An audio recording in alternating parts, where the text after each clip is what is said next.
Let's turn to the promise and perils, opportunities, and risks of the internet for young children.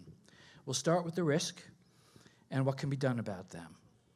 There's been a great deal of discussion about the risks of young children in having access to the online world. Some of these risks are severe, such as the fear about inappropriate contacts with others. Some of them are less severe, like too much screen time, to exposure to inappropriate content, very familiar to us who started in the world of television. So my first question is, what one risk are you and your institution dealing with? How are you dealing with it? And how do you wish others might be dealing with other risks that perhaps are greatly challenging but you have not yet dealt with? I'm going to start with you, Cornelius. Thank you very much. Let me frame my response within the 3 C's. The content risk, the contact risk, and the conduct risk. The content risk, where a child is exposed to unwelcome and inappropriate content that could include sexual, pornographic, violent images, etc., racist, discriminatory, hate speech. The contact risk, where a child participates in risky communication, such as with an adult seeking inappropriate content or soliciting a child for sexual purpose, or taking part in unhealthy and dangerous behavior. The conduct risk, where a child behaves in a way that contributes to risky content or contact. This may include children who are creating hateful materials about other children, inciting racism, or posting or distributing sexual image, including materials they've produced themselves. For this, I'd like to focus for UNICEF on the contact risk, right? We know that actually through social engineering skills and the access to large numbers of children online, a skilled groomer has been reported to groom a child in less than 45 minutes. This was something that used to take weeks or months to do, right? Now it can be done in 45 minutes. We would like to highlight actually that this is one of the most serious harm that children face through the internet, and it relates to sexual abuse and exploitation, the production, distribution, and consumption of sexual abuse material. How do we respond to this in UNICEF? We are part of the We Protect Global Alliance, which provides a platform. We feel this is a unique platform that brings together government, civil society, and the ICT industry. We believe actually that We Protect has a model national response that is a strategic and programmatic framework, and we're working in 21 countries. Where we would like to see others work more, it's in terms of the conduct risk, okay? How do we get children not to be engaged in risky content or contact, especially the materials that are provided, and the bullying that takes place in the internet space. Thank you very much, Pastor Jacqueline. Thank you, Louis, and thank you for having me here today. It's been an honor to be a part of No Bully for the past 2 years. We too at Microsoft organize via the 4 C's, not the 3 C's. So the 3 that Cornelius mentioned in addition to commerce. But I'd like to frame my response in terms of recent research that we've been doing for the past 3 years. We've been conducting research in more than 20 countries about what we call digital civility, which I'd like to think is an undergirding for the No Bully effort all up. And what that research has shown us for the past 3 years running is that unwanted contact is a significant risk for both children and adults across the world. Each of the 3 years that we've been conducting this research, unwanted contact has surfaced as the most significant risk.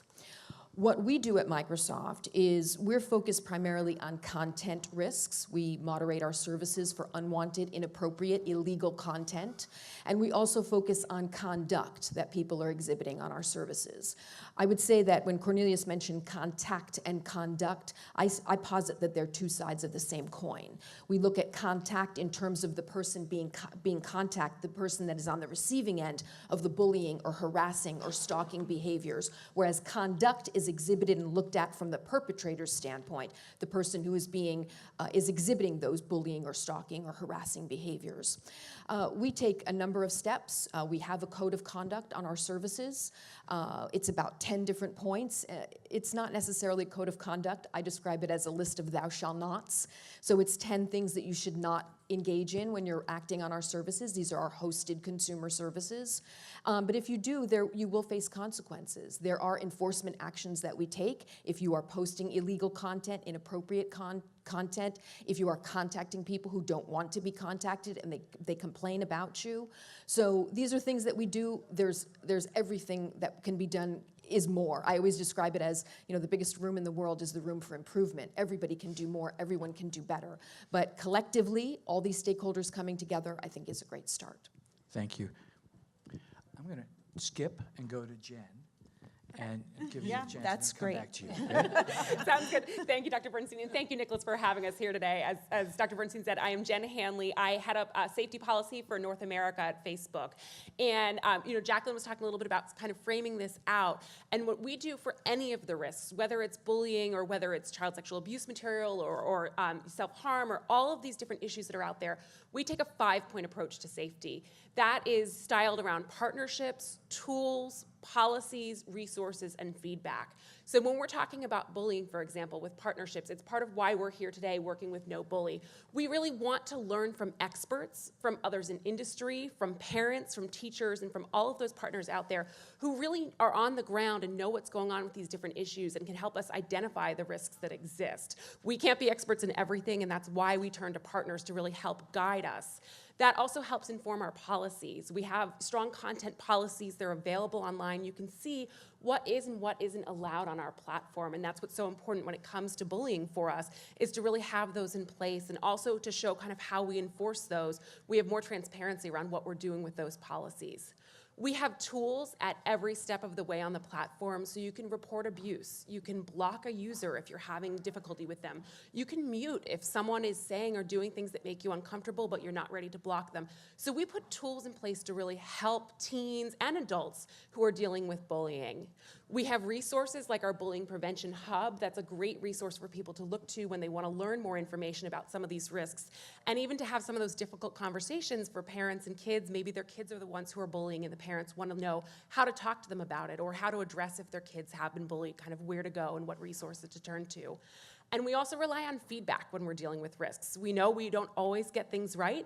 We want to hear from our community and hear from the outside experts about what else we can do to improve things. So that's just a little bit of how we frame when we're dealing with any type of risk, but bullying specifically. Thank you. Neil? Sure, and thank you so much for having me here today. I'm with AT&T, and our focus on risk is a little bit different. And I think Cornelius alluded to it in his opening remarks, which was the scenario you just described between men, their perception of girls having phones and having internet access, and girls actually having phones and internet access. And that gap between what adults think children and teens are doing online and what teens and children are actually doing online is really the focus of AT&T in leveraging our relationship, direct relationship with 170 million customers in North America, a third of whom have children in their households and on our accounts. And so what we're trying to determine is how to close that gap, because therein lies some risk for families, because the connection to the internet and the device often starts with our company. So if you want to get on Instagram or Facebook, you first have to have a device and a phone, and the phone and device may come as a new product into your household that you buy from AT&T, or it may be a hand-me-down from an adult in your household. Could be a grandparent or a parent. And so how do we package up resources like the Power of Zero is developing so that it can be delivered at a welcome moment when a parent needs it, and that they can put to work on their family to reduce and mitigate those risks? And so as we talk on this panel a little bit more, I'm going to explain a bit more about how we're doing it. So for us, the focus is really on that adult consumer. And for parents of children who are 0 to 7, we're talking about parents who are under 40. They're a primary consumer category in the United States. They have more disposable income than anybody. They're a major force of our business. And so how do we use our existing consumer relationships with that audience to deliver the kind of resources that Nicholas and the team have produced here? Thank you. Karen? Thank you for letting me go last, because I think our approach is a bit different. Right. So Hasbro, as many of you know, a toy and game entertainment company for children. So we look actually at the risk, the impact it makes on the children itself. So whether it's on their self-esteem, on their school success, that's where we're trying to work to help support children and support the development of empathy and compassion, and providing those tools through our Be Fearless, Be Kind work that you mentioned to parents and to teachers, so that they can in fact teach kids empathy, that they can understand that it's a skill that needs to be developed, so that all of this work hopefully one day won't be needed, right?